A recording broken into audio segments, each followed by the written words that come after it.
আসসালামু আলাইকুম, সবাইকে মেধাগরে স্বাগতম।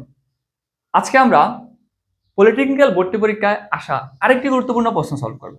প্রশ্নটি এসেছে গণিত থেকে এবং আমাদের অধ্যায় হচ্ছে বীজগণিত রাশি। তাহলে স্যার আমরা আগে প্রশ্নটা পড়ে নিই। প্রশ্নে কি বলছে x+y সমান 7 এবং 2x সমান 8 হলে y এর মান কত? ঠিক আছে স্যার, তাহলে দেখো আমাদের দেওয়া আছে কি, আমাদের দেওয়া আছে হচ্ছে x+y সমান 7 আর 2x সমান কি স্যার 8। তাহলে দেখো স্যার এইখানে আমার y এর মান বের করতে হবে। y এর মান বের করার জন্য আমাকে অবশ্যই x এর মান জানতে হবে। আমি যদি এখানে x এর মানটা বসিয়ে দেই তাহলে তো আমি y এর মান পেয়ে যাব। তাহলে এই জন্য আমাকে কি করতে হবে, দেখো আমাকে আরেকটা সমীকরণ দিয়ে দিছে, সেখানে বলছে 2x সমান 8। তাহলে এই সমীকরণ থেকে আমরা খুব সহজে x এর মান বের করতে পারবো।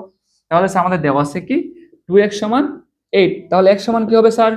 আগেই বলেছিলাম যে যখন বাম দিকে কোনো কিছু ডান দিকে যায়, ডান দিকের কোনো কিছু বাম দিকে আসে, মানে দিক পরিবর্তন হলে যোগ থাকলে বিয়োগ হবে, বিয়োগ থাকলে যোগ হবে, গুণ থাকলে ভাগ, ভাগ থাকলে গুণ। তাহলে এটা কি আকারে আছে স্যার? গুণ। তাহলে ওইদিকে কি গেলে কি হবে?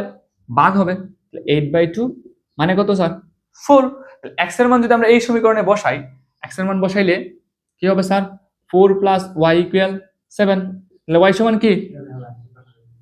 দেখো স্যার, তাহলে এক্স এর মান যদি আমরা বসাই, x + y সমান 7, এক্স এর মান যদি আমরা বসাই তাহলে 4 + y সমান 7। তাহলে y সমান কি 7, 4 প্লাস আকারে আছে, ওদিকে গেলে কি হবে? মাইনাস। 7 - 4 = কি স্যার 3। তাহলে y এর মান কত? 3। তাহলে 2x সমান 8, x + y সমান 7 হলে y এর মান কত হবে? y এর মান হবে 3। ধন্যবাদ সবাইকে।